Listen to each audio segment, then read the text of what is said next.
queridos oyentes y visualizadores. Qué gusto que nos volvamos a encontrar acá en nuestro programa de radio, Voces del Río de la Plata. Les quiero contar que en este momento estamos saliendo en vivo en la radio Sofía del Plata, en la ciudad de La Plata en la 95.3 y en la ciudad de San Martín de los Andes en la 90.5.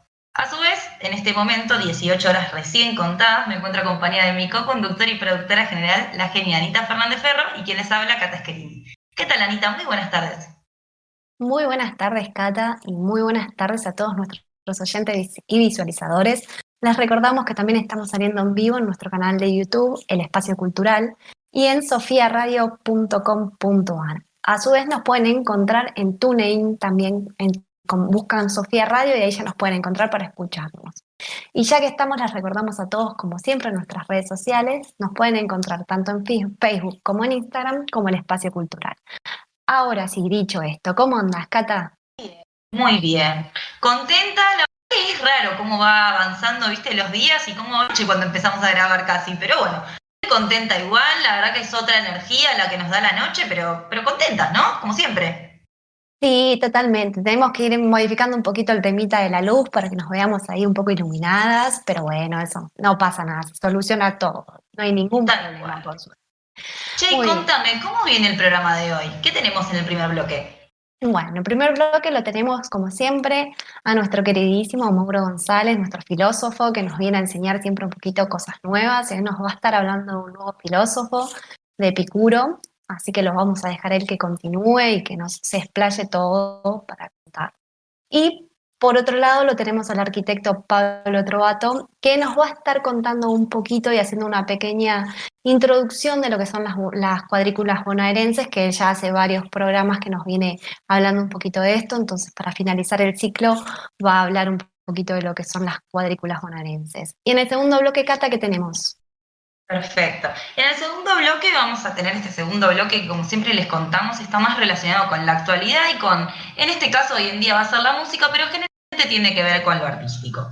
Vamos a arrancar primero con Gianluca De Santi, nuestro chico maravilla, que nos va a contar, esto es un dato importante para los que tengan negocios en redes, en Instagram, Facebook, y que hagan movimientos por ahí, que quieren generar compras y irse posicionando en las redes. Bueno, tienen que escuchar la columna de Gian, porque él nos va a traer 5 tips para desarrollar nuestro negocio en las redes sociales. ¿Verdad que me parece bárbaro, no?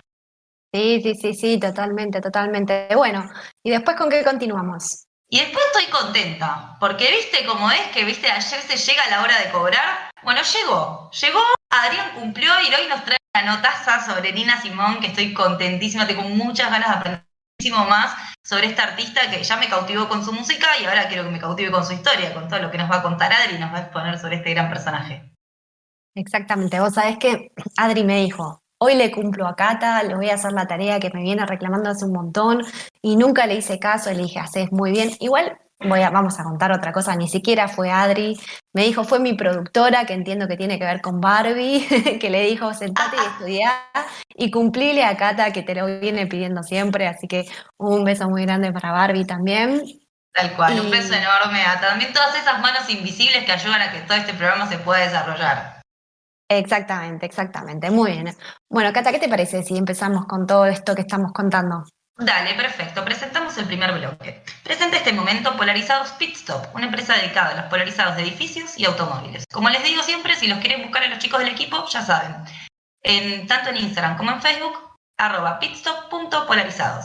Ahora sí, muy buenas tardes, licenciado Mauro González y arquitecto Pablo Trovato. Hola, hola. Buenas, ¿cómo andan? ¿Cómo andan?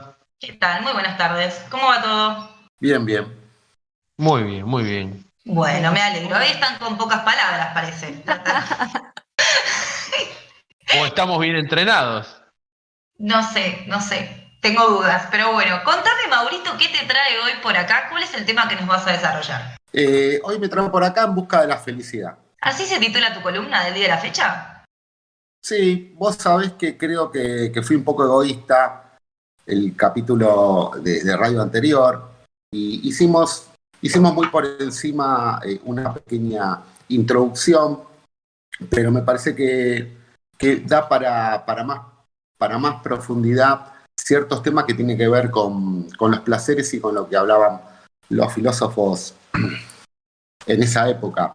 Que esa época es tan amplia esa época son siglos y siglos y siglos y decenas de siglos, pero que en base quizás a lo que les voy a comentar hoy podamos trasladar algunas cosas. Vamos a hablar de Epicuro, un filósofo que fue una segunda tendencia post-socrática, pero que son los tipos que empezaron a marcar ciertas tendencias y que después influyeron en sociólogos y filósofos más contemporáneos, de una época más cercana a la nuestra. Ellos, en sus versiones, por ejemplo, en el caso de Epicuro, que los vamos a tratar durante varios capítulos, porque me parece bastante profundo y bastante interesante, habla de que el placer es la materia básica en la ética, como un umbral y el término de una vida feliz, que nos lleva a evitar todo aquello que nos causa dolor. Hay ciertos fragmentos de este filósofo que nos va a sorprender, pero tenemos que analizar desde la época y el ámbito donde lo estaba planteando. La salud del alma, la vida y el pensamiento. La filosofía de Epicuro estaba orientada a evitar el sufrimiento causado por los 4 principales miedos que, según él creía, atenazaban a los hombres: temer a los dioses y al destino, a no conseguir lo bueno y a soportar el dolor.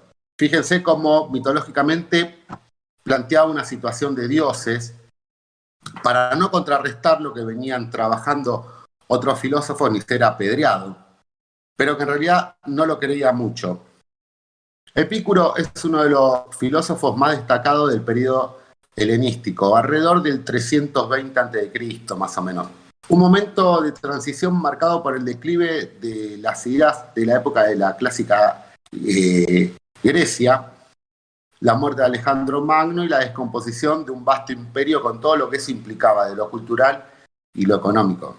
Ello dio lugar a un cambio de paradigma en las relaciones cívicas y de los individuos. Ante esta situación se perfiló con un lenguaje de renovación la filosofía de Epicuro, que había nacido en Samos. La filosofía epicúrea supo canalizar el malestar de la época y el cambio en el universo mental de los griegos, porque explicaba racionalmente, con conocimientos fundados, la naturaleza humana y la física.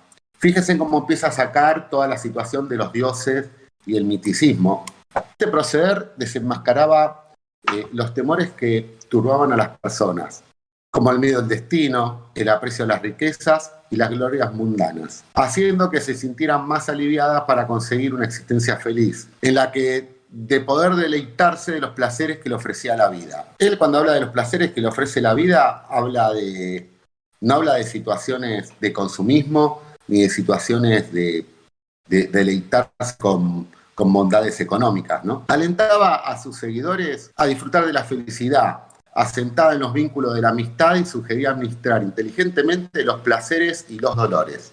Hay que ver cómo se pueden administrar los dolores, pero bueno, hombres, mujeres, esclavos, niños y niñas podían tener esa opción vital, y por ello su escuela, que se llamaba El Jardín, estaba abierta a todos, sin distinción ni de clases ni de género, sin necesidad de privar los sentidos, o sea, los placeres que ofrecía la vida, que era la única posible. Recién este filósofo empieza a incorporar los géneros con manera de igualdad. Antes no era así. En ese sentido puede decirse que Epicuro supo recoger, expresar y tratar de un modo novedoso las inquietudes que interesaban a la humanidad desde siempre. La felicidad, la amistad, la tranquilidad, la salud del cuerpo y la mental. La vida equilibrada son algunos de los temas centrales en sus escritos, que hoy gozan de actualidad. Epicuro es un clásico imprescindible, pero la verdad que tenía poco marketing. Despierta un interés atemporal al animarse a explorar nuevos caminos vitales y disfrutar el placer, evitando los excesos. La receta que indica para las dolencias de su época se pueden aplicar en la actualidad. Sirve de desilusión ante un mundo movido y arraigado a lo material, y que disfraza esto la felicidad. Para ello, la escuela de Epicuro se construyó deliberadamente en los confines de Atenas, en una granja más o menos de 10 hectáreas en las afueras, distante de toda la opulencia de la ciudad. La felicidad no reside en el reconocimiento ni público ni en una lógica de consumo. La recomendación de Epicuro era ejercer la filosofía para ser feliz, para la que no hay edad determinada, porque nunca se es demasiado viejo ni demasiado joven. Me parece que esta última frase la escuchamos para varias cosas, ¿no? La figura histórica y filosófica de Epicuro ha llegado hasta nuestros días de un modo difuso y fragmentado, debido a que parte de sus obras se perdieron, se quemaron, pero también porque la historia distorsionó su legado, mediante interpretaciones erróneas, malintencionadas o censuradas. Fue un filósofo muy censurado y muy criticado. Por eso vamos a tratar con profundidad durante varios capítulos parte de sus convicciones, que son muy interesantes de saber y de pensar. Muchas gracias, Mauro, muchas gracias. Vos sabés que, bueno, justo el programa pasado tuvimos que ir un poco rapidito, cuando pasamos por tu columna, por todo lo que vos nos contaste, y con Cata nos quedamos hablando un poco de lo que es el tema de la subjetividad, ¿no?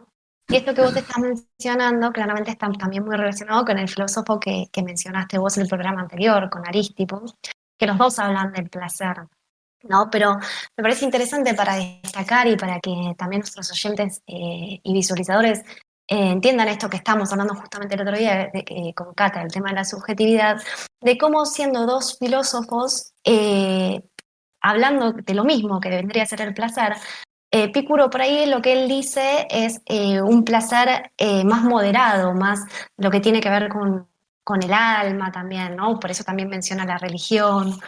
A diferencia un poco de lo que decía Arístipo, que habías mencionado el otro día, que yo le comentaba a Cata también, que es justamente lo que él decía por ahí se refería un poco más a lo que es el placer físico, ¿no? Si se quiere, él veía, fue uno de los que consideró el placer con la búsqueda, como el fin del placer era la búsqueda de una buena vida, ¿no? Un poco haciendo esta antítesis de dos filósofos que hablan un poco de lo mismo. Y me quedé con ganas el otro día de mencionar una pequeña anécdota, ya que lo traes también, que tiene un poquito que ver, que tiene que ver con uno de los filósofos que vos también, Mauro, habías mencionado, con Diógenes, que como bueno recordarán, y también lo recordamos un poquito el otro día, se destacó por entre otros filósofos por ser un personaje que decía lo que pensaba. Claramente, si había algo que hacía era decir lo que pensaba, ¿no? Y vivió su vida sin ningún lujo innecesario, digo, también hablando un poco de qué es lo que cada uno busca, en fin, en busca de su felicidad. Él no tenía ningún lujo innecesario, digamos, como habíamos mencionado, lo único que tenía era un bastón, un cuenco para comer, de ropa andaba siempre con el mismo trapo, andaba descalzo, digamos, representaba todas estas cuestiones, ¿no? de vivir con lo mínimo e indispensable.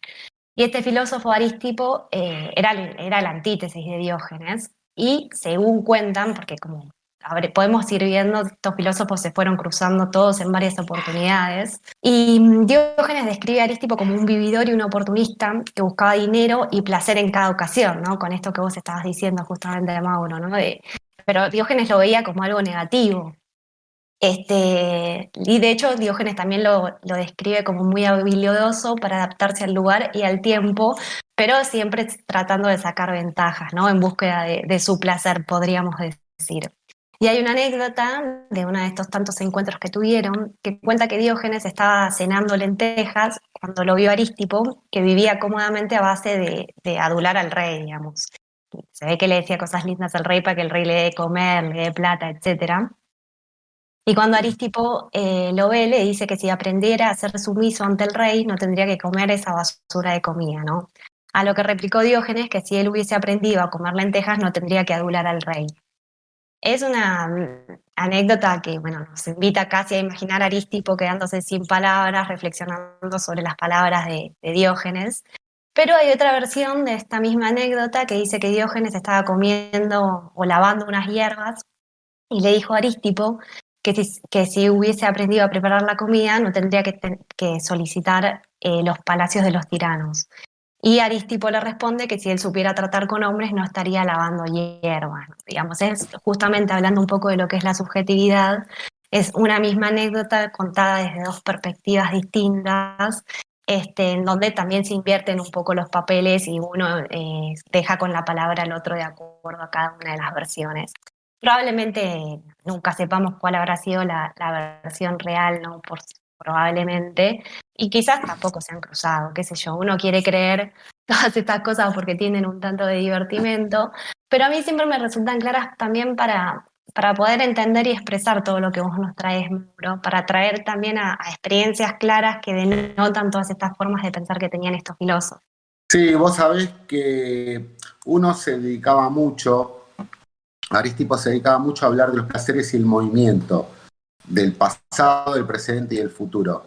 Igualmente nosotros vamos a hacer, vamos a ser más introspectivos con este filósofo y vamos a ir tocando, así como lo estás razonando vos, vamos a ir tocando ciertas performances para que se vaya entendiendo las comparaciones y que se vayan entendiendo lo que son los pensamientos, ¿no? De cada uno. Como ya hablamos en su momento, acá faltaba la situación de Sótopos, que era el que hacía las fábulas también, en el medio.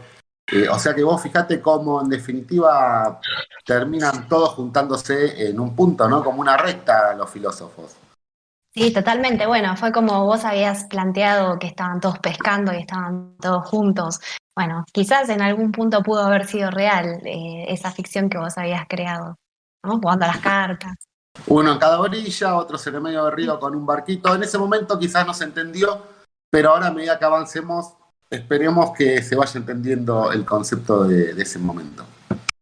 Y se fue entendiendo y yo creo que a medida que vayas avanzando a lo largo de los hilos de pensamiento, todos nuestros oyentes y nosotros mismos también vamos a ir aprendiendo un montón sobre cómo se fue construyendo estas ideologías que tiene hoy en día la humanidad, que muchas obviamente han sido tan caducas, pero digo, su caducidad no tiene que ver digo, que no sean vigentes hoy en día actualmente no implica que no tengan un valor muy grande de que cada uno de nosotros las pueda conocer y apropiarse la partecita que a cada uno le interese. Yo quería por ahí destacar un piquichín, me meto con Epicuro, que él habla justamente del placer, pero me parece interesante cómo ya le da una contraparte y empieza a hablar del placer y también de sus consecuencias secundarias. Ya no es el placer por el placer, sino que además empieza a hablar de que, bueno, si las consecuencias secundarias de ese placer son negativas, ya no es algo tan positivo. Por ejemplo, comer un chocolate.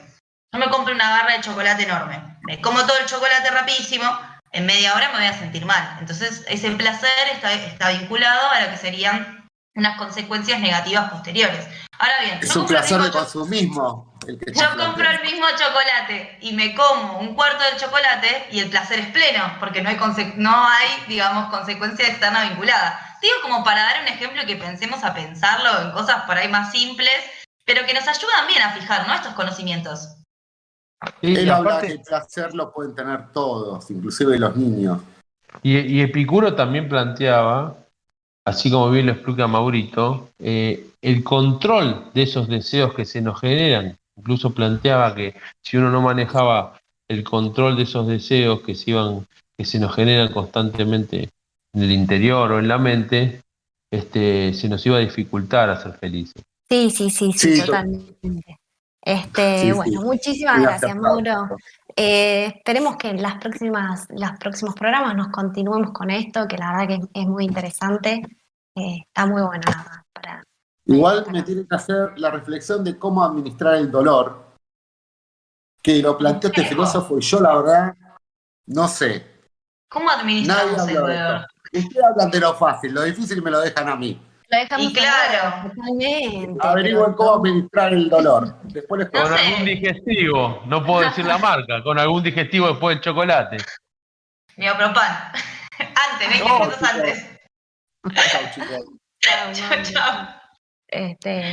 Y bueno, cosas vigentes, ¿no? Lo que es estar en búsqueda de la felicidad, como bien se llamaba la columna de Mauro. Y esto que mencionabas, Cata, es una de las grandes diferencias, digo, con el ejemplo del chocolate, que realmente es un buen ejemplo, digamos, para traer y que se entienda un poco lo que uno está diciendo, que justamente Arístipo y todos sus seguidores negaban justamente esto que vos decís, niegan que tienen que posponer la gratificación inmediata por una negatividad en un futuro, justamente ellos hablan del hoy y del ahora. Es interesante, la verdad que siempre todo lo que nos trae Mauro es muy interesante también, justamente lo que nosotros siempre proponemos, que es un poco un cuestionamiento de cada uno, ¿no? De qué lado uno por ahí estaría. Sí, Y el aporte subjetivo de Cata, ¿no? claro. Claramente Cata De quiere comer que- chocolate. porque, claro, exactamente. Bueno, ahora sí, Pablo, volviendo un poquito a lo que nos trajiste para el día de hoy, este ciclo que vos habías denominado cuadrículas bonaerenses, que nos estuviste hablando de muchas hermosísimas ciudades de nuestro país. Y yo quería arrancar haciéndote una pregunta.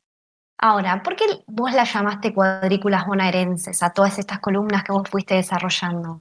¿Esta definición existe como tal históricamente?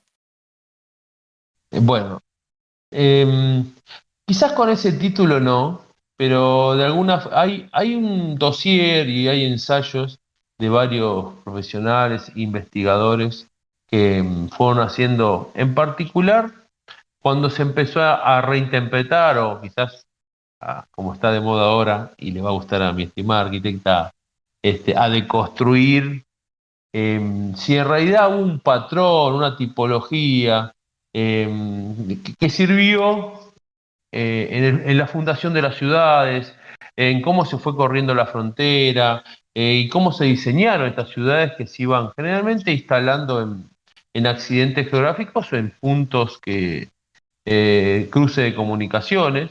Y hay estudios importantes que se desarrollaron durante más de 100 años y hay algunos referentes que de alguna forma sembraron y pudieron decodificar estas ideas. Ideas, ya que hablábamos de la subjetividad, que venían preconcebidas, incluso surgen de una forma de planificación territorial que se llamó la macrocuadrícula, que la ensayó, que era una planificación racional del territorio. Es una forma de planificar y diseñar el territorio que la implementó los Estados Unidos de Norteamérica cuando empezó su expansión al oeste, muy conocido incluso los que les gustan las películas, y es muy renuente el tema del oeste, porque en realidad a posteriori de la independencia que se produce de los Estados Unidos del Imperio Británico en particular, y después del Tratado de París, empieza la ampliación de lo que fue el nuevo país hacia el oeste, para apropiarse de esos territorios que estaban algunos en manos de pueblos originarios y otros lo que se llamaba incluso la teoría de la apropiación del vacío, que fue algo muy preocupante, que incluso fue la primera preocupación que tiene nuestras élites argentinas hacia 1820, luego de haber terminado las luchas de la independencia o casi estando consolidadas. Empieza a haber una necesidad de ver cómo empieza a expandirse el territorio y en particular apropiarse de todo lo mayor posible, porque uno a veces habla y está instalado un poco en la sociedad de estas cuestiones un poco simplistas que era la apropiación de los territorios contra el aborigen o la lucha entre el aborigen y en particular lo que era del nuevo Estado argentino, pero en realidad era más complejo, porque ni en Latinoamérica, antes de ser Latinoamérica, valga la redundancia, eh, y antes que llegaran los españoles, había una estructura homogénea ni una hermandad de indios, ¿no? Obviamente que había lucha entre los pueblos originarios, como siempre gobernaban los más poderosos, y dentro de esa lucha se le suma eh, los nuevos habitantes. Y también, con el pasar de los tiempos, dentro de los hijos de los españoles, surgen también los periodos independentistas. O sea que, como siempre, es mucho más compleja el desarrollo del ser humano y en sociedad. Eh, y esta necesidad luego de la fundación y consolidación de Buenos Aires, de determinado proceso independentista, les recuerdo que en aquel momento había un territorio que era la ciudad, el casco viejo de la ciudad de Buenos Aires, que no llegaba más que a 11, ya 11 eran zona suburbana, y después desde ahí hasta el Salado era lo que se llamaba la campaña. Y eso digamos que fueron los primeros habitantes de lo que fue el establecimiento de pre-fundacional de nuestro país. Es ahí cuando nace la necesidad de ver cómo apropiarse del resto del territorio, que inicialmente fue la provincia de Buenos Aires. Y aquí es que se asentaron ciudades tanto inicialmente en accidentes geográficos, en lugares ricos en materias primas, o en algunos cruces de los caminos reales que ya existían, que eran hechos del virreinato, primero del Perú y después del Río de la Plata. Y estos estudios plantearon una tipología que tenía una variante. Y aquí es el nombre de cuadrículas o grillas, que era una grilla ortogonal, generalmente muy densa, que ocupaba el territorio donde tenía el enclave de la ciudad. Estas características que eran comunes a todas tenían algunas variantes. Había para formar esta ciudad un elemento nucleador, que era la plaza, y alrededor de la plaza los edificios administrativos, generalmente tenía dos cabeceras, muy similar a lo que fue el proceso de colonización, que era una empresa, digamos, bipartita, por un lado evangelizante con la Iglesia Católica y por otro lado la ampliación de territorios para para la corona española. Bueno, nuestras ciudades van a tener dos cabeceras, cada una de estas fundaciones, y una característica que va a ser la municipalidad o los cabildos y la parroquia o la iglesia. Este elemento estructurante se va a encontrar en todos los tipos de cuadrículas, que con el tiempo se le va a sumar el tren, la estación del tren, que va a estar en las afueras de esta cuadrícula, y a posteriori la zona industrial, que también va a estar a las afueras en conjunto con el cementerio. Esta parte del raconto, hay una similitud en todas las ciudades que se fueron fundando desde 1830 hacia adelante. Y va a haber una variante que va a tener que ver con si esta ciudad fue incardinada en un accidente geográfico, o sea, cerca de algún río, por ejemplo, como es la ciudad de Varadero, de Zárate, de Tandil, Bahía Blanca, que la plaza central se va a recostar sobre el accidente geográfico. Y después vamos a tener la otra tipología de mismas características, pero donde la plaza va a ocupar el centro geográfico de esta gran cuadrícula. De alguna forma con esto sintetizo esta forma tipológica que tuvo nuestro país para apropiarse del territorio y de alguna forma diseñar una forma entre sectorizada de la producción agrícola, del uso del casco de la ciudad y a posteriori de su telecomunicación. Excelente, Pablo. ¿Sabes? Quería hacer una mini preguntita que va muy en línea con todo lo que estás hablando. ¿Crees en algún punto que por ahí esta repetición de este sello que venimos hablando tanto con la Plaza Central, no formaba en algún parte un sistema de comunicación también para forjar esta imagen identitaria nacional? Sí, yo creo que así como lo decimos varias veces, las ciudades son un poco el sello de la vida social y la vida política de las sociedades en diferentes etapas de su evolución. La verdad que en particular nuestra ciudad tiene una confluencia de lo que es la plaza hispánica y de alguna forma la traza o la forma anglosajona, en la cual confluenció un poco la formación de nuestro país, ¿no?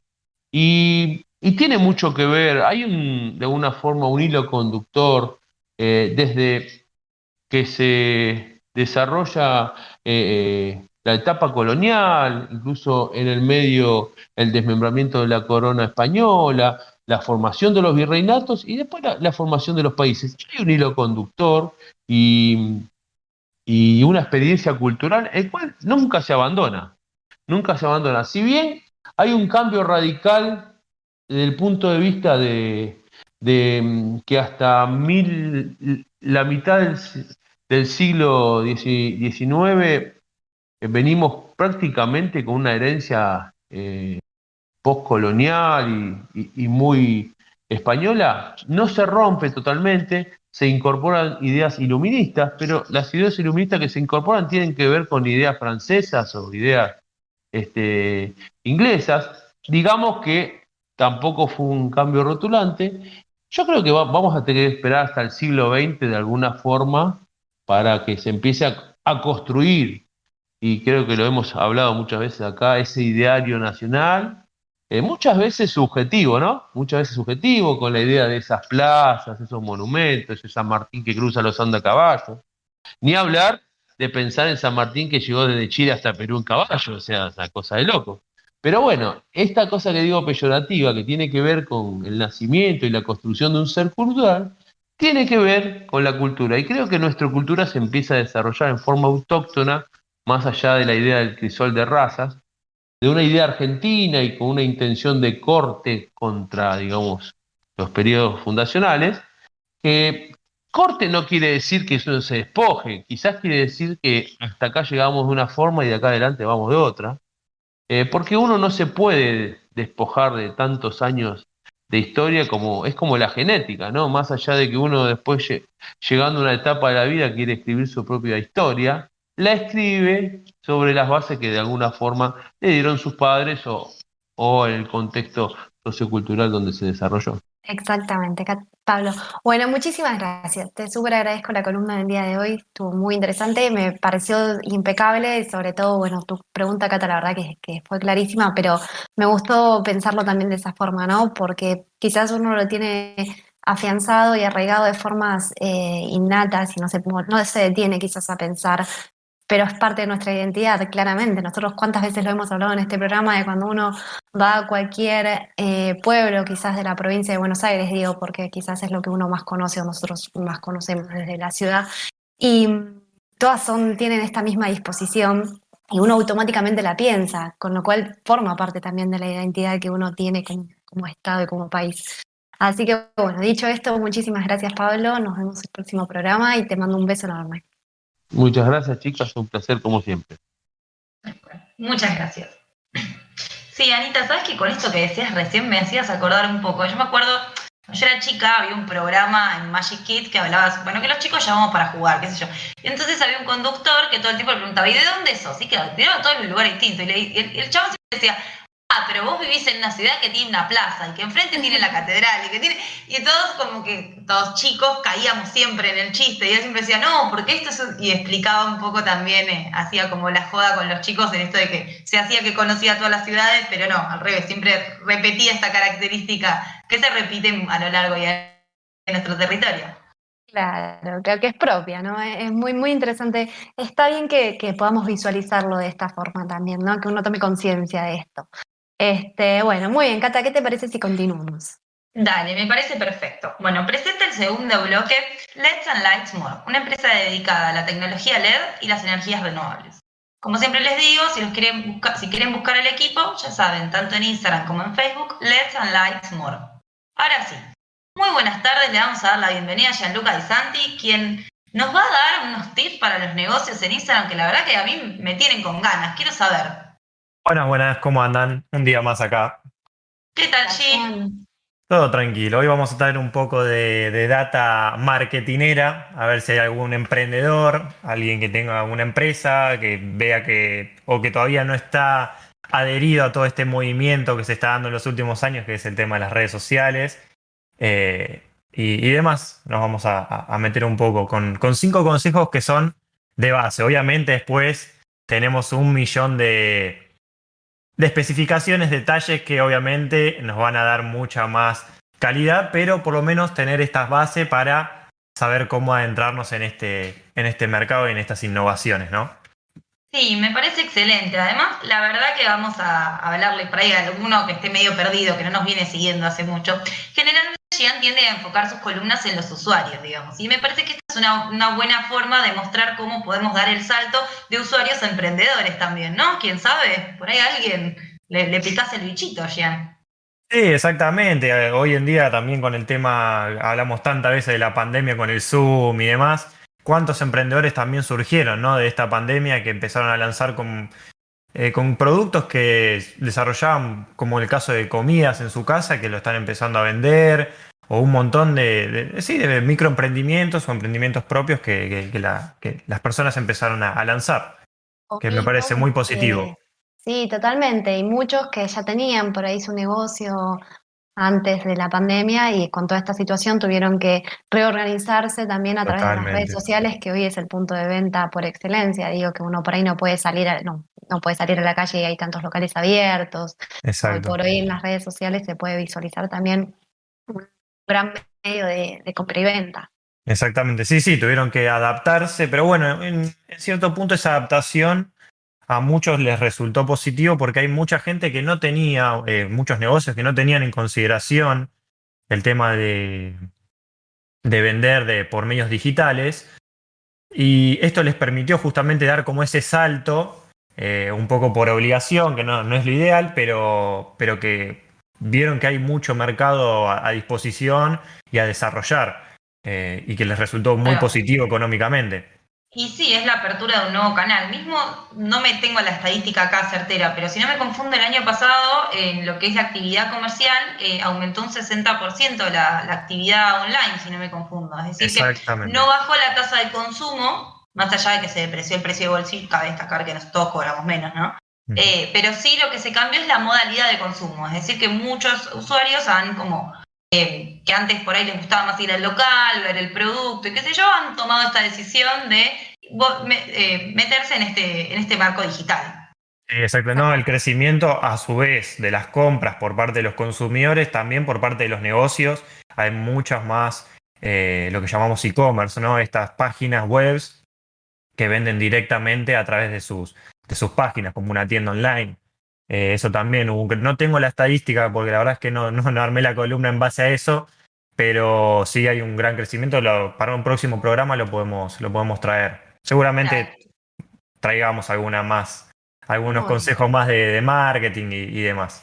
Está Sí, perfecto. sí. Que ya te vayas con tarea ni bien empezaste la columna. Muy bien. Me Vamos, encanta que vamos se la da superando un solo poco la tarea, acá. ¿viste? Además, ya no la tenemos que dar, él se autoinflige tarea, es una cosa de locos esto. Me Ya confieso somos y superadoras me ya. mando tareas. Hermoso, Digo, Gian. Todos queremos tener compañeros como vos, te digo. así que bueno, adentrándonos un poco en el tema de los 5 tips, a mí me gusta ahí, que sea 5, 10, esos números me gustan. Iba a poner 3, pero dije, no, me quedo muy corto. Así que bueno, vamos con los 5 tips. Primero vamos a hacernos la pregunta de qué es lo que aplica para todo el marketing en realidad o para todo emprendedor. ¿Qué es lo que voy a ofrecer? ¿Qué producto, qué servicio es lo que le puedo ofrecer a la red, al público? Y a su vez, ya que esto es una pregunta un poco simple, porque quizás uno tiene un emprendimiento y ya sabe qué es lo que vende, pero la otra pregunta que hay que hacerse es cómo diferenciarse de todo el mercado, de la competencia. Sé que es difícil, pero no solamente cuando hablamos de diferenciarse, no es del producto en sí o de lo que se ofrece, sino la forma de comunicar. Se puede analizar desde un montón de perspectivas el diferenciarse, qué tipos de uso se le puede dar a ese producto. Obviamente cada emprendedor debe conocerlo, pero obviamente debe preguntarse esto cada uno para luego desarrollar. Y justo, mira, también tengo para recomendar un libro con el tema de la diferenciación, que fue desarrollado por Seth Godin en el año 2011, que se llama La vaca púrpura. Es un libro que es muy conocido y está muy bueno, y es un libro que aparte es leíble, no es que está lleno de conceptos y aburrido. Así que es un libro que lo Bien. súper recomiendo para la Vamos a decir gente que que nos está escuchando. es para un Sí, público general, digamos, sí, sin lectura. exactamente. Exactamente. Buenísimo. Está bueno, es súper leíble y nada complicado. Así que ¿Tiene bueno, algo que ver con Milka y esa gran publicidad que comió el mundo en algún momento histórico? eh, eh, tiene unos colores, sí, sí, sí. No, porque me hizo mucho acordar había un momento donde Milka ponía vacas por todos lados, ¿se acuerdan? La Todo, vaca claro. violeta. Sí, claro. La de la entrada de Mar del Plata es la que más me acuerdo, pero en todos lados había. Era una cosa que donde había un ranchito de pasto, Milka venite, pues te clava una vaca.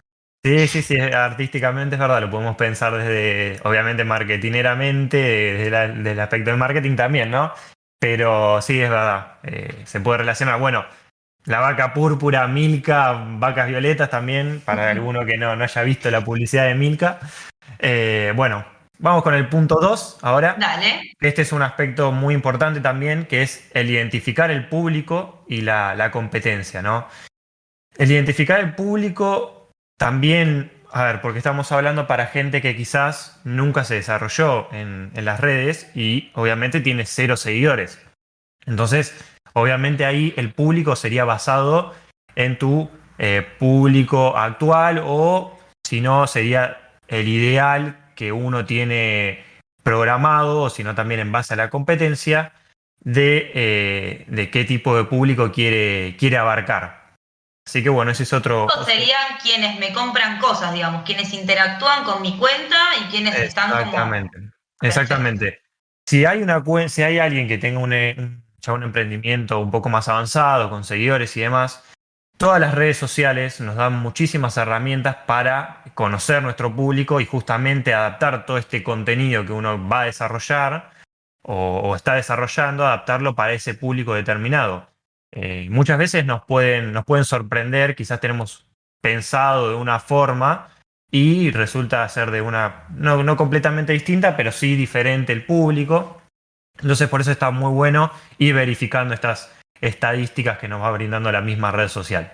El 3, la planificación del contenido. Este es un aspecto importantísimo, diría que es muy base y esto sí, hay muchos que no lo aplican porque sucede que muchos piensan en bueno, ¿qué publico hoy?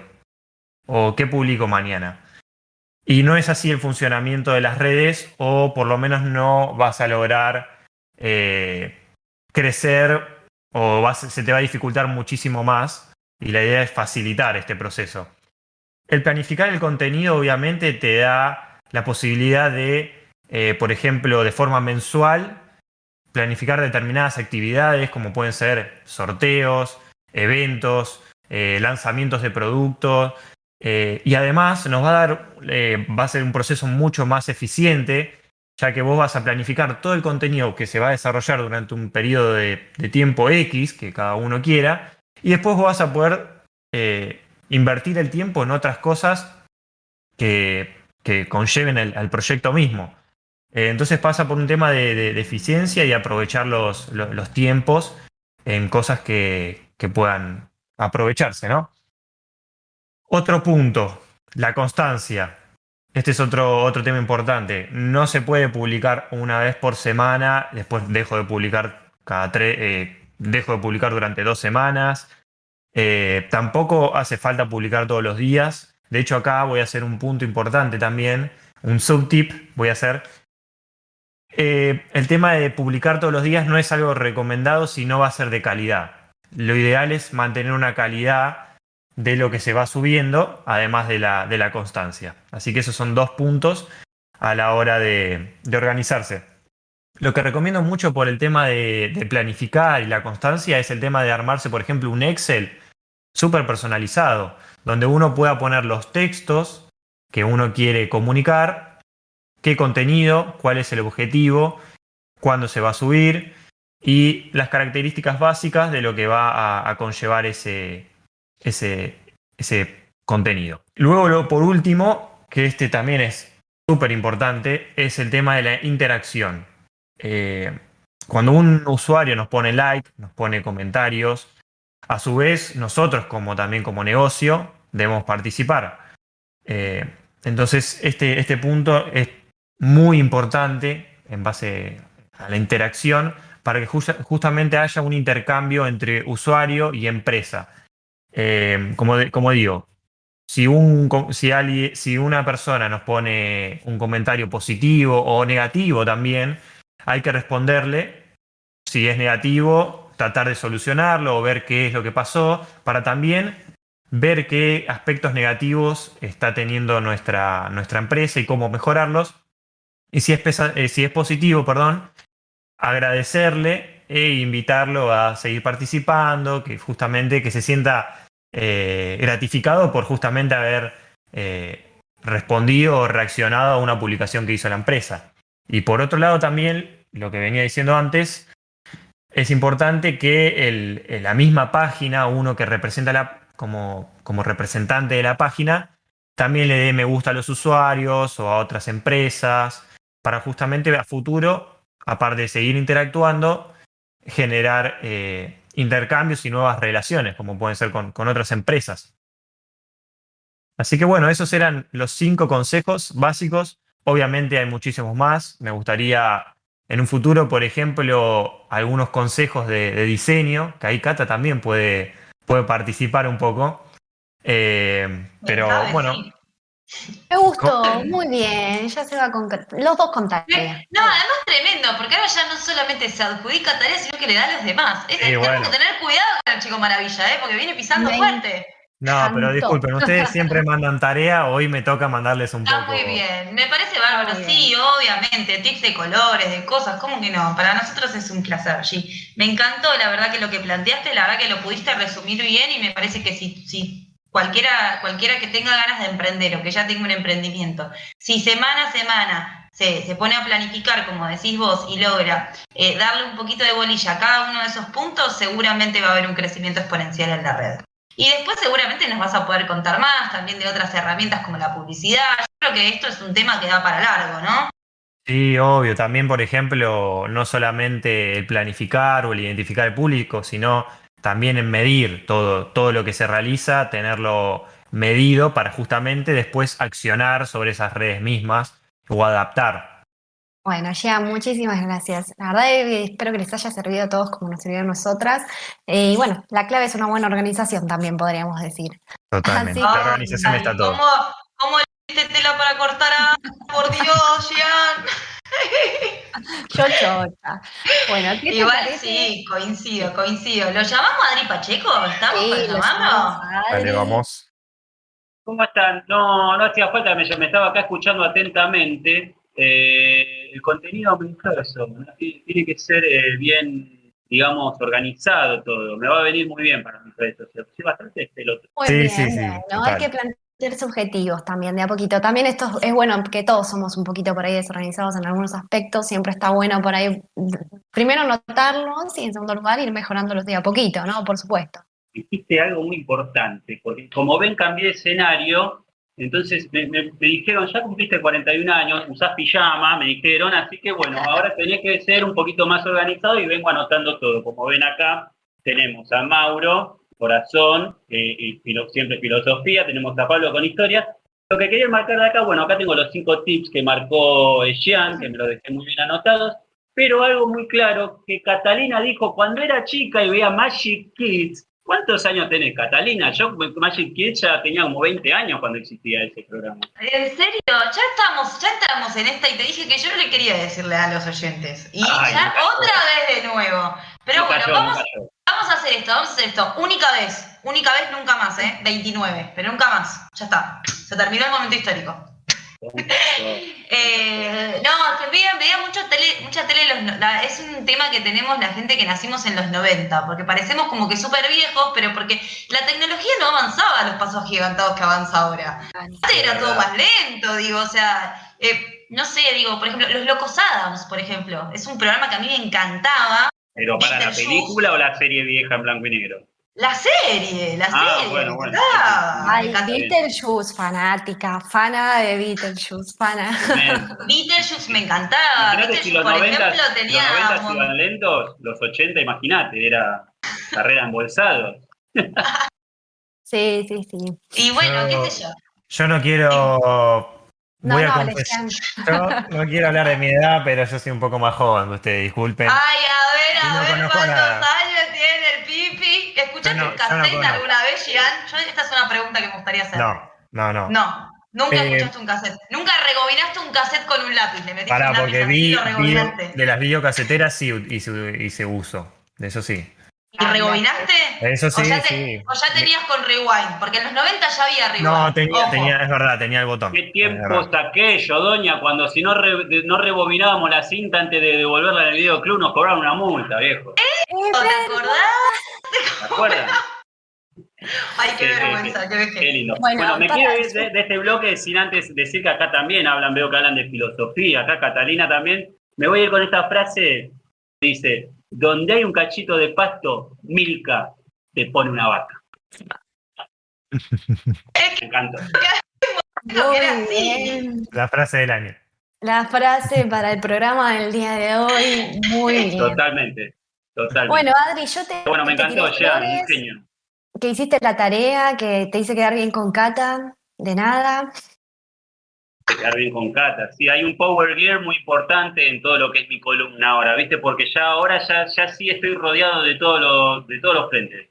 Tengo, a vos te tengo en el WhatsApp y la tengo a Barbie acá ahora que me dijo, ¿de qué vas a hablar? Me dijo. ¿Sabes que no sé? Por ahí hablo de, no sé, de Sex Pistols, ¿no? Pero Catalina te dijo que hable de Nina Simone. La otra vez te dijo que hablé de Lucas Sativa, me dice, y no hablaste de Lucas Sativa. Me dice, dale, vamos a hacer de Nina Simone. Ah, sí, le digo, ¿me impresionás? Sos mi productor ahora, le dije así, tomá la boina, pum, sentate ahí en la silla de directora, y me hizo un lindo resumen, porque más allá de que todos conocemos, en definitiva, la obra de Nina Simone, por ahí conocemos también música, y parte de su historia también, ¿no? El otro día creo que hablábamos cuando terminamos la columna anterior, que yo recomendé el documental, que ahí fue donde me empapé muchísimo de lo que fue, que es una historia, la verdad que bastante heavy metal, bastante densa, una pesadez bastante importante, ¿no? Así que, bueno, hoy vamos a hablar de ella, de Nina Simone. ¿Cuál? Metámonos en el universo de Nina Simone. Contame más o menos, me imagino que estamos como por Estados Unidos, ¿en qué época estamos? Estamos, mirá, el 21 de febrero del año 1933 en Tryon, supongo que se dirá así, Tryon, Carolina del Norte, Estados Unidos. Nacida con el nombre de Eunice Kathleen Wayman, ¿no? Una cantante, compositora y pianista estadounidense de jazz, blues, rhythm and blues, y se la conoce con el sobrenombre de la alta sacerdotisa del soul. Claramente, bien merecido, ¿no? Lo puedo decir en inglés también. High Priestess of Soul, algo así. Bueno. Beautiful. Si me dice acá mi productora que no diga más palabras en inglés, me viene diciendo que Por la cucarachita te pasa, está muy bien. me habla por acá por la cucaracha. La productora que si sigue así de activa la sacamos al aire, ¿eh? Me gusta. En la boina tengo 220. ¿Sí? Me mando un 220 de golpe. Sí.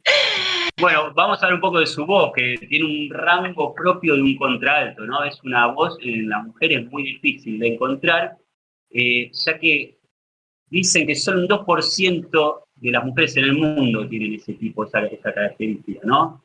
Y bueno, más allá de ese tono que emana Nina, también tenemos esa voz radiante y sofocada, tiene un trémolo en la voz que saben que es muy difícil eso también de lograr. Es como un efecto que lo buscamos en pedales o en efectos tecnológicos para lograrlo, ella lo tenía naturalmente, ¿no? La verdad que es increíble. Bueno, la influencia de Duke Ellington, que fue un compositor y pianista, líder de una big band, está muy presente en la obra de Nina, especialmente en ciertas composiciones donde se improvisa mucho y tiene una cercanía muy espiritual, ¿no? Con la música de ella. Cuando cantaba efectuaba en ocasiones llamativas transiciones entre susurros, gritos, lamentos.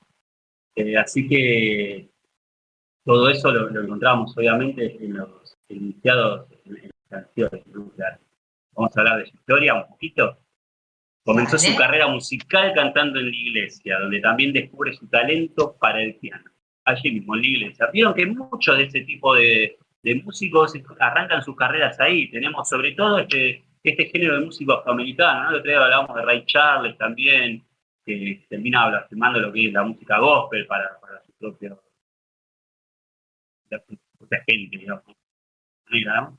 Bueno, gracias a su maestra de música, logra estudiar piano en la Escuela de Música Juilliard, New York. Sus padres se mudan a Filadelfia, donde intentaron conseguir una beca en el Instituto de Música Curtis, pero la rechazan. ¿Por qué la rechazan? A ver. Por su color de piel, ¿no? Por su color de piel, sí. Pero un dato curioso de ese rechazo, que 2 años antes de su muerte, en el 2003, en ese mismo lugar, le consiguieron un diploma honorario. Mirá lo que son las cosas, ¿viste? Bueno, por esa excepción, ¿viste cómo se da vuelta? Dijo, van a ver en el 2003 cómo me van a dar un premio a ustedes, le dijo. Pero bueno, por esa excepción previa, ¿no? Ahí es cuando ella se aleja de la música clásica y se acerca al jazz y al blues, que es lo que conocemos tenía, ¿no? Sabes que era una virtuosa en todos los aspectos. Bueno, y ahí comienza a trabajar en clubes nocturnos para mantener a la familia. Aplicó los conocimientos clásicos adquiridos y se convirtió en una virtuosa. Lamentablemente, allí también fue amenazada y violada por Andy Strud, ¿no? Quien después se convertiría en su marido. Una cosa de loco. Policía del barrio que logró casarse con ella, pasó de ser un policía del barrio a ser el manager y manejar toda su carrera artística, ¿no? Y controlarla. Esta carrera, bueno, que conocemos, es increíble, adopta su nombre de Simone en el año 54. Se conoció más ampliamente debido a su interpretación de la canción I Love You Porgy de George Gershwin. Bueno, fue explotada a nivel profesional, como muchos músicos de su época, ¿no? De su raza. La industria musical la presionó para obtener mayores beneficios y le cortaron mucho la libertad para su creación artística. En el 61, Simone grabó una versión de la canción tradicional House of the Rising Sun. Bueno, fue grabada por muchos intérpretes, ¿no? Pero ella la hizo muy popular. Grabó también I Put Spell on You, Here Comes the Sun de los Beatles. Bueno, un montón de canciones que ella la llevó a otro nivel, digamos, ¿no? Ya las conocíamos, pero Nina lleva todo a otro nivel. Utilizaron sus canciones en varias películas, ¿saben? Bueno, acá nos vamos a meter en un lugar donde Cata el otro día hacía mucho hincapié, y sé que le gusta mucho esta parte de la historia, que es que es una luchadora de los derechos civiles, ¿no? De las personas de ascendencia africana. Expresó mucho de esa lucha en muchas de sus canciones, en To Be Young, Gifted and Black, Black Flash Blues, Mississippi Goodman. Bueno, de hecho a Nina, entre otras razones, abandona en el 69 Estados Unidos tras el asesinato de Martin Luther King, ¿no? No vamos a decir quién era Martin Luther King, porque es un nombre ya, digamos, universal. No, o sea, todos nuestros oyentes requete saben quién es Martin Luther King como padre de la lucha de los derechos afroamericanos en Estados Unidos y cómo la encabezó, digamos, y cómo ese momento de su muerte es durísimo para toda la comunidad afroamericana que lo acompaña y cómo muchos viven este exilio. Nina es uno de los ejemplos, pero hay varios más también. Nina es uno de los ejemplos, exactamente. En ese momento se va a Barbados un tiempo, estuvo en Liberia, Suiza y en Holanda, y finalmente, bueno, se instala en Francia en el año 92. Su última aparición en el escenario fue en el año 2002 en Polonia. Falleció por un cáncer a los 70 años, y bueno, su hija y su nieta siguen continuando con su legado, ¿no? Una estrella en festivales de jazz estuvo muchísimo. ¿Para qué nombrarlo, no? Son muchísimos. Night Festival en el año 97, en el Blues Jazz de Dublín en el 99. Bueno, podemos hablar de sus premios también. Yo no soy un chabón que le gusten mucho esas cosas de los premios, las pomposidades. Me parece que los premios y las críticas, ¿no? Son más que nada en estos artistas, supongo que lo da la gente, ¿no? No se regocijan de ese tipo de... Totalmente. O mismo bien mencionaste el diploma que recibió de forma simbólica. Me parece fundamental también, como bien decía Cata también, y es que termina siendo un símbolo este tipo de diploma, ¿viste? Para lo que fue la lucha de ella. Ahora ha sido mucho más grande que las 5 nominaciones a los premios Grammy. Entró al Salón de la Fama en el 2000, el Salón de la Fama de Rock and Roll en el 18 también. Bueno, según dicen, Nina tenía una personalidad muy complicada, ¿no? Se le nota igual, vieron que se le nota lo jodida Nina, así, bueno, por en un video. Sobre todo en los últimos shows, le recomiendo, señora, que googlee sus últimos shows cuando ella vuelve a acercarse a su público y se acerca de tal manera que charla con ellos. Se aparta del piano y se pone a hablar con ellos de una manera un poco, bueno, a veces como intimidante, pero claro, para el fan es como es otra Nina, ¿viste? Es otra historia que comienza. Ella la habían diagnosticado con bipolaridad y nada, mucho de eso lo padeció la hija, ¿no? La que tuvo que sufrir en carne propia lo que es la bipolaridad de un padre. Que fue una vida bastante o sea, como marcada por el padecimiento. Mismo ella tiene una frase bastante famosa, que a mí es una de las que más me llama la atención. Tiene otra, te voy a dar dos que me gustan, pero la primera, que tiene más que ver con lo que estamos hablando ahora, ella dice: el talento es una carga, no una felicidad. Y me parece que ahí se ve un poco también esta bipolaridad, este gran ego también, digo, o sea, digamos, no el talento como bendecida, sino como una carga directamente. a la hora de realmente tener que ejecutar todo el tiempo y estar a la altura de las circunstancias. Y a su vez, como decís vos, tiene una lengua súper bífida. Y en un momento histórico, digo, en el que estábamos, se le ocurría decir algo así también, como que el jazz es un término que se le ocurre a los blancos para definir la música negra. Yo no hago música clásica, yo hago música negra. Claro, exactamente. Digo, muy contestataria también, digo, tú un Muy personaje. contestatario y muy necesario para esa época que un personaje de su raza, ¿no? Sea punta de flecha por ahí para todo lo que fue este movimiento, ¿no? Afroamericano para nada, eran explotados por todos lados. Si podés, desde el lado de la música, lo nombrábamos recién a Ray Charles, teníamos a Louis Armstrong, pero son incontables, ¿viste? Yo siempre digo que el rock and roll lo inventaron ellos, lo inventaron los negros, ¿viste? Después, bueno, se popularizó de otro punto del hemisferio, pero por una cuestión comercial, pero las bases de todo esto está ahí, está ahí. Viajar a New Orleans debe ser sentir en carne propia el sufrimiento de esa gente que debe estar plasmado en sus calles y aprender mucho, ¿no? Se aprende mucho de ellos, se aprende mucho del dolor. Así que nada, hoy homenajeamos a Nina Simone. Mirá que teníamos para hablar de cosas, pero existe mucho caso. Tuvimos los 50 años sin Jim Morrison, hubo una efeméride también ahí de Elvis Presley, no son nombres para estar de paso, pero dice, no, vamos a hablar de Nina, que Catalina, si no, se va a venir ahí, se va a calzar los bochínicos de Ojo, tapones. a Nina la amo con toda mi alma, pero Elvis es el rey. Yo es algo que no puedo contra Elvis, no puedo. Lo amamos, obvio, es como... Elvis. Love Me Tender es un tema que no... Love Me Tender. Pero bueno.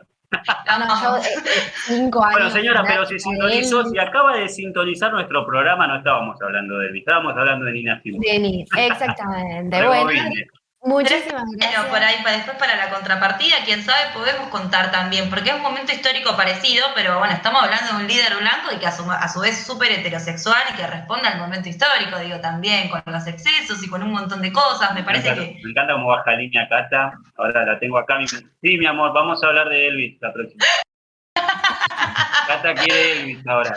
No, perdón, no quiero que sea la demanda de lo que yo quiera, sino simplemente por ahí que son relaciones que me parecen que pueden llegar a ser interesantes y que a todos les pueden Este llegar programa lo hacemos entre todos. Catalina, ¿querés a Elvis? A mí también me gusta Elvis. Yo lo único que te pido es que si traes a Elvis, nos cantes a Elvis, punto. No digo nada más que eso. Tengo las caderas de Elvis, las heredé de mi madre, exactamente. Bueno, y me voy a ir sin repetir esta frase, señora. No se olvide que donde hay un cachito de pasto, Vilca te pone. Muy bien, muy bien. Frase célebre. Muchísimas gracias. Muchas gracias, Adri. Muchas gracias, G. Besitos, che. Un beso enorme a ambos. Muchísimas gracias, la verdad que estuvo bárbaro este segundo bloque, nos estallamos, estuvimos matados de risa, ¿no? Sí, estuvo buenísimo. La verdad, lástima que siempre nos quedamos sin tiempo, pero bueno, ¿qué vas a hacer?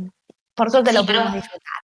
Estoy contenta, Ana, porque son las 19 horas y estamos entregando el programa. Hoy no nos van a retar de la radio, así que dale, vamos rápido con todos los chivos y un besito para todos. ¿Qué te parece? Me parece perfecto, dale. Bueno, perfecto. Bueno, les recordamos, como siempre, que seguimos saliendo en vivo en Radio Sofía del Plata, en la ciudad de La Plata en la 95.3 y en la ciudad de San Martín de los Andes en la 90.5. Y a su vez, ¿en dónde más, Anita? A su vez estamos saliendo en vivo por sofiaradio.com.ar y como siempre en nuestro canal de YouTube, El Espacio Cultural. Asimismo, les recordamos que nos pueden buscar en nuestras redes sociales, tanto en Facebook como en Instagram, como El Espacio Cultural. Y ahora sí, les mandamos un beso gigante a todos nuestros oyentes y visualizadores y nos encontramos el próximo jueves a las 18 horas en Voces del Río de la Plata.